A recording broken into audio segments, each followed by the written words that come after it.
It's been fascinating to watch the way U.S. intelligence assessments have been so spot on, almost predictive, not only capable of seeing many of Vladimir Putin's next steps, but of pointing them out, of collecting them, analyzing them, and declassifying them almost in real time, over and over again. Even before the invasion of Ukraine, intelligence agencies correctly warned the American people about false pretexts and the Kremlin's overall strategy. Now there's a new warning, one that hits even closer to home for all of us. The Associated Press is reporting this. Intelligence officials say Putin, quote, may use the Biden administration's support for Ukraine as a pretext to order a new campaign to interfere in American politics. Well, those officials say there's no evidence that a plot similar to 2016 and 2020 has been authorized. There are still major concerns from that new reporting. Quote, given Putin's antipathy toward the West and his repeated denunciations of Ukraine, officials believe he may see the U.S. backing of Ukraine's resistance as a direct affront to him, giving him further incentive to target another U.S. election, those people said. It's not yet clear which candidates Russia might try to promote or what methods it might use. Joining us now, BBC News U.S. Special Correspondent Katty Kay. Ben Rhodes is back, former Deputy National Security Advisor to President Obama. And Charlie Sykes is here, Editor-at-Large of The Bulwark, all MSNBC contributors. Charlie, because you're the least polite of all of us, not counting me, I'm the least polite of all. We know exactly who they were trying to help. They try to help the people who called Vladimir Putin clever and genius. They try to help the Republicans. Well, why wouldn't he try to do this at this point? You know, over the weekend, the West had kind of a shock, worried about what would happen if you had a far-right Putin fan elected as the president of France. Well, think about that for a moment. But the election of a far-right Putin fan as president of the United States is that times 1,000. So we've already lived through all of that. Look, Vladimir Putin's return on investment of his intervention in the past in American politics has been beyond calculation. He's miscalculated badly in Ukraine. But if his goal was to sow chaos and dissent in American politics, he has succeeded. If his goal was to install, at least for 4 years, someone who shared his views of NATO, then he also had succeeded. Look, there's no reason why he would not, if he's in a position to do so, interfere in 2024. Look, he may be losing on the battlefield in Ukraine. He may be losing in the West. NATO may be more united than ever. It may add Sweden and Finland, but none of that matters if he is able to get one of his allies back into the Oval Office in 2024. That would be a catastrophic success for Vladimir Putin. So he has every incentive to interfere in our politics again. And don't take our word for it. Take the word of John Bolton. Let me read you this from today's New York Times, Ben Rhodes.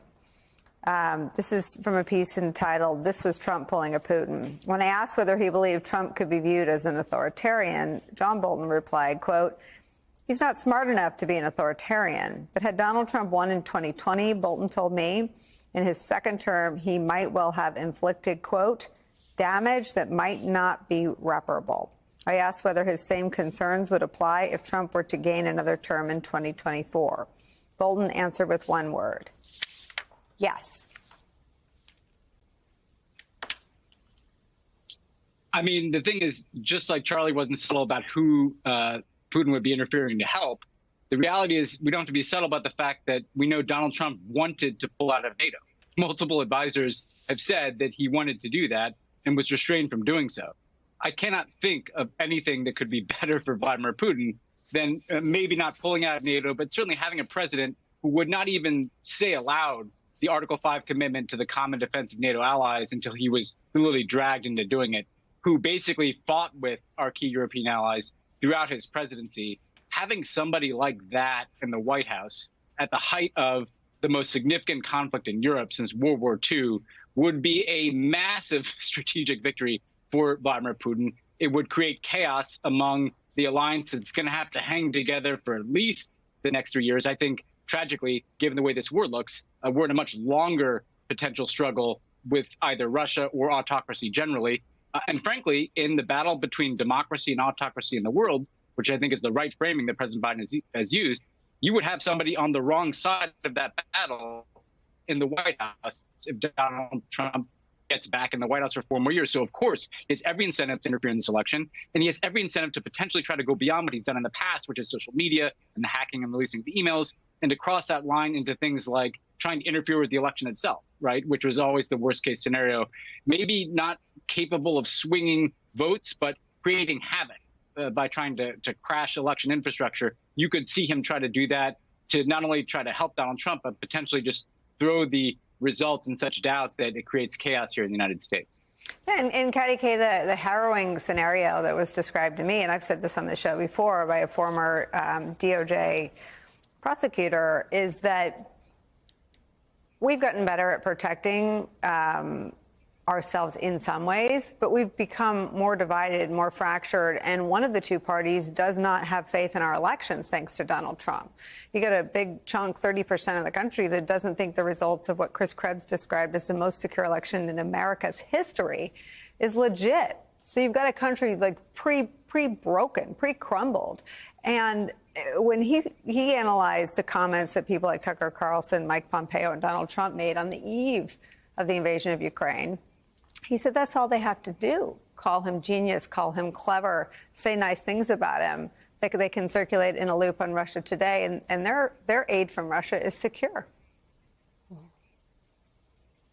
Yeah, and look, one of the reasons that we are as divided as we are in the United States is because Russia's had a hand in stoking those divisions. A European intelligence official told me recently that they'd seen evidence that it was Russian groups who had been funding anti-vax campaigns here in the United States. And they were kind of puzzled by this. They think, well, why are they putting so much money into anti-vax groups here in America? Why are they trying to foment that?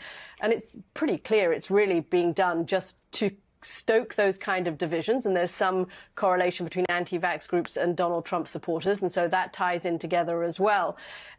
I think, we're in a moment where it's not just potentially Republicans who aren't going to trust the democratic system. If we have a 2024 election where there's been so much change, so many changes to the voting laws, you have the potential that if it's very close and it looks like unfair changes to the voting laws sway the vote, Democrats won't believe the system either. And this is exactly what Xi Jinping, what Vladimir Putin, what Viktor Orban, it's exactly what they want. Whatever the method is, whether it's direct attacks on Ukraine, chemical attacks on British soil or in Syria, whether it's misinformation and disinformation campaigns, the end is the same. The end is to break Europe away from America, to divide European allies, to cause disunity in the West. That's what Vladimir Putin wants to do.